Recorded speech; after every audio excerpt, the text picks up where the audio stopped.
स्तोत्र भक्तामर का जो प्रथम गाथा है, उस गाथा का कैसे प्रयोग किया जाता है, कैसे विधान किया जाता है।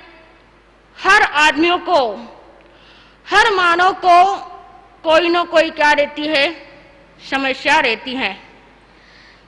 कोई उपद्रव, कोई मानसिक शांति, मन की दुविधा, जो हमारे शत्रु बन गए हो, उसको कैसे इस प्रथम गाथा का करने से क्या लाभ होता है, क्या इससे हमको रिजल्ट मिलता है।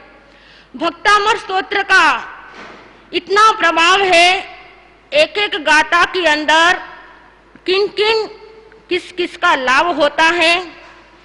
हमको आदिनाथ प्रभु का जो प्रथम गाथा है कैसे करना है, किस लिए करना है, इसे करने से जो हमारे समस्त समस्या है, जो हमारे काम के अंदर बाधा आते हैं, वो सारी समस्या क्या होती है, दूर होती है। परंतु मन के अंदर क्या होनी चाहिए, श्रद्धा होनी चाहिए। यूं तो मंत्र अनेक है, परंतु जैन धर्म के जो मंत्र है वो क्या करते हैं, सिद्ध किए हुए वो जल्दी क्या करते हैं, काम करते हैं। पहले हमको शक्ति साधना करनी चाहिए।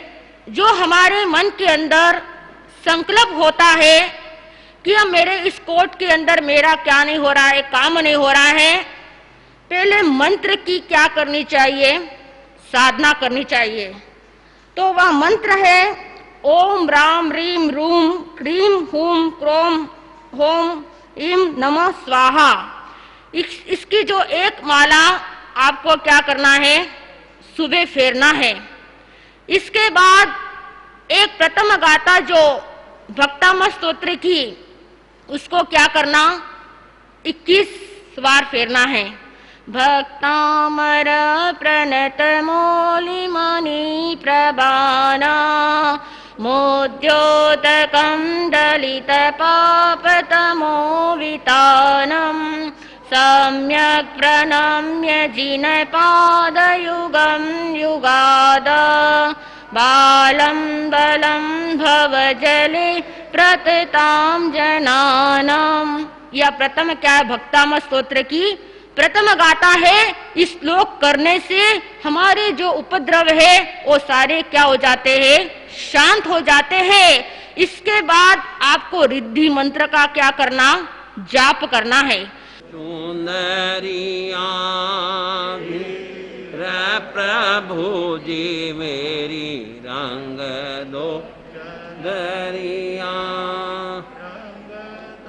चुंदरिया रंग दो चदरिया, रंग दो चुनरिया, रंग दो चदरिया, वीर प्रभु जी मेरी रंग दो चुनरिया, वीर प्रभु जी मेरी रंग दो चदरिया।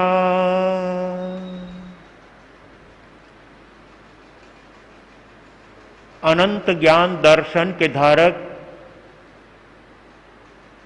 जगत जीवों पर अनन्य उपकार करने वाले, भव्य जीवों को इस संसार सागर से उबारने वाले चरम तीर्थेश शासनपति श्रमण भगवान महावीर स्वामी को एवं उपकारी समस्त गुरु भगवंतों के चरण कमलों में हृदय की अनंत आस्थाओं के साथ कोटिशः वंदना। घर धंधा ने छोड़ने स्थानक में आओ रे, कुटुंब कबीला रे चक्कर में उलझ रया दिन रात, कुटुंब कबीला रे चक्कर में उलझ रया दिन रात।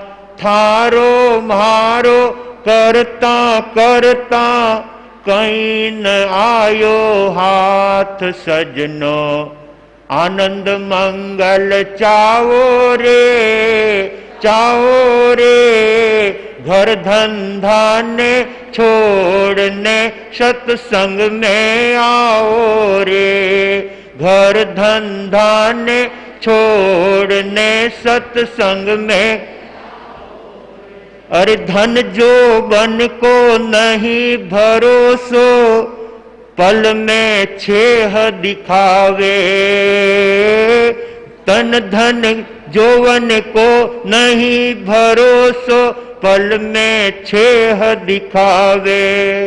सोचो समझो हिया मायने, जीव अकेलो जावे सजनो, घर घर आनंद चाओ रे, घर धंधा ने छोड़ने सत्संग में आओ रे। गहरो आनंद आवियो रे, नगर सादड़ी माय, गहरो आनंद आवियो रे, नगर सादड़ी माय। रसिक सदा झट उठ कर थे तो, आवो सत्संग माय सजनो, घर घर आनंद चाओ रे, घर धंधा ने छोड़ने स्थानक में आओ रे, घर धंधा ने छोड़ने सत्संग में आओ रे। गुरु मिश्री कमल कन्हैया धर्म सभागार में उपस्थित धर्म प्रेमी सुधी श्रोताओं, सुशील माताओं एवं बहनों, सादड़ी नगर में पिछले एक मास से, एक पक्ष से अपने यहाँ पर सत्संग का यह सुंदर आयोजन चल रहा है। ज्ञानियों ने सत्संग को तीर्थ की उपमा दी है। जिस स्थान पर जाकर के हम अपने आत्मा का उत्कर्ष कर सकें, अपने आत्मा को सद्गुणों से सजा सकें, वही तो तीर्थ होता है। और ऐसे तीर्थ में स्वयं को भी आना चाहिए और अपने मित्र दोस्तों को भी ऐसे उत्तम सत्संग के अंदर जोड़ करके उसके जीवन का भला हो, ऐसा कार्य सदा हमें अपने जीवन में करते रहना चाहिए। एक कवि ने बहुत ठीक कहा है, भाया हो सत्संग माही चालो, बहना हो सत्संग माही चालो, थार मन डारो थार दिल डारो मैल मिटाओ, इन ज्ञान गंगा में थार मन डारो मैल मिटाओ, इन ज्ञान गंगा में। भाया हो सत्संग तीरथ भारी, बहना हो सत्संग तीरथ भारी, थारी निकले ए बांसारी, इन ज्ञान गंगा में। थारी निकले ए बांसारी, इन ज्ञान गंगा में। भाया हो सत्संग माही चालो, बहना हो सत्संग माही चालो, थार मन डारो थार दिल डारो मैल मिटाओ, इन ज्ञान गंगा में। थार मन डारो मैल मिटाओ, इन ज्ञान गंगा में। भाग्यशालियों, ऐसे सत्संग का लाभ लेने वाला व्यक्ति अपने जीवन में सद्गुणों का समावेश करता है और अपने जीवन को पावन बनाने के लिए सदा सत्संग में उपस्थित होकर गुरु भगवंतों के सानिध्य का लाभ उठाकर अपने जीवन को हमेशा सद्गुणों के अंदर आगे बढ़ाने का प्रयास करता है। भाग्यशालियों, संतों के मुख से सुनी हुई एक एक बात हमारे जीवन को बहुत अच्छा मार्गदर्शन करती है, हमारे जीवन की दिशा बदल देने का कार्य करती है। सचमुच ये जीव कसाई भावनाओं में हमेशा एक दूसरे के प्रति दुर्भावनाओं से देखता हुआ कषायों के द्वारा अपनी आत्मा को मलिन करता आ रहा है। ज्ञानी कहते हैं जितना नुकसान ये कषाय करती है उतना नुकसान हमारा बाहरी कोई शत्रु नहीं करता। इसलिए कषाय जीवन में से निकलना चाहिए। कषाय का मतलब होता है क्रोध, मान, माया और लोभ। ये चार कषाय कहे गए हैं जो हमारी भव वृद्धि करने वाले हैं, हमारे संसार को बढ़ाने वाले हैं। कषाय में दो पद मिले हुए हैं, कष प्लस आय। कष का अर्थ होता है संसार और आय का अर्थ होता है लाभ। जिससे संसार बढ़े उसको ज्ञानियों ने कषाय कहा है। और ऐसा कषाय न हमें परिवार में सुख से रहने देता है, न समाज में सुख से रहने देता है, न कहीं पर भी हमारे जीवन में शांति मिलती है। इसलिए कषाय का त्याग वही वास्तव में धर्म का आचरण है, वही अपने जीवन को पावन बनाने का मार्ग है। और जब व्यक्ति कषाय छोड़ देता है तो अपने काम को सुधार लेता है। एक बार की बात है, पति और पत्नी घर में दो ही सदस्य थे। हमेशा उनमें अच्छे विचार रहते थे, अच्छे भाव रहते थे, हिलमिल करके चलते थे, परंतु किसी समय किसी बात को लेकर के दोनों में मनमुटाव हो गया। एक पूरब की तरफ, एक पश्चिम की तरफ 36 का आंख हो गया। पति पत्नी को देखना नहीं चाहता, पत्नी पति को नहीं देखना चाहती, एक दूसरे के मुंह नहीं बोलते। होते होते आषाढ़ का महीना आ गया और इंद्रदेव बरसने लगे। सारे किसान लोग अपने अपने हल और बैलों को लेकर के खेत पर जाने लगे। पत्नी ने देखा अब यदि ये इस तरह से कषाय भावनाओं में रहेंगे, क्रोध में आकंठ डूबे रहेंगे, तो फिर खेत पर नहीं जाएंगे तो हम 8 महीने खाएंगे क्या। इसलिए पत्नी अपने पति को निर्देश करती हुई कहती है, उनको संकेत करते हुए कहती है, यूं तो उनके सन्मुख जाकर के नहीं बोलती है, उसका मुंह तो दूसरी तरफ है, लेकिन अपने पति को यह जताना चाहती है कि लोग जावे खेत पात, लोग क्यों नहीं जावे जी। अरे सारे गांव के लोग तो अपने अपने बैलों को और हलों को लेकर के सब खेत की तरफ जा रहे हैं, परंतु ये लोग यानी पतिदेव जो है घर में क्यों बैठे हैं, उनको भी खेत पर जाना चाहिए। तब पति ने विचार किया कि अब इसका बोलने का थोड़ा थोड़ा मानस हुआ है, तो पति ने भी पत्नी की तरफ इशारा करते हुए, मुंह तो उसका दूसरी तरफ था, लेकिन वो पत्नी को कहता है कि लोग जावे जीम जूठ, भूखा को नहीं जावे जी। सब लोग खा पी करके जा रहे हैं और पेट भर के जा रहे हैं। पेट भरा हुआ हो तो सभी काम करना अच्छा लगता है। पेट में यदि अन्न नहीं पहुंचता है तो व्यक्ति संसार के काम तो छोड़ो, लेकिन वो माला भी उसको अच्छी नहीं लगती है। इसलिए पेट में खाया हुआ होता है तो व्यक्ति को परमात्मा दिखाई देते हैं, राम दिखाई देते हैं, अन्यथा उसको तो रोटी के अंदर राम दिखाई देते हैं। इसलिए पेट भरा हुआ हो तो सब काम अच्छे से होते हैं। पति ने कहा कि सब लोग तो जिम जूट करके जा रहे हैं, भोजन करके जा रहे हैं, मैं तो भूखा बैठा हूं और तू कहती है कि लोग क्यों नहीं जावे जी। तब पत्नी ने देखा कि इनकी भी मर्जी तो खेत जाने की हुई है, लेकिन ये रोटी के लिए बोल रहे हैं।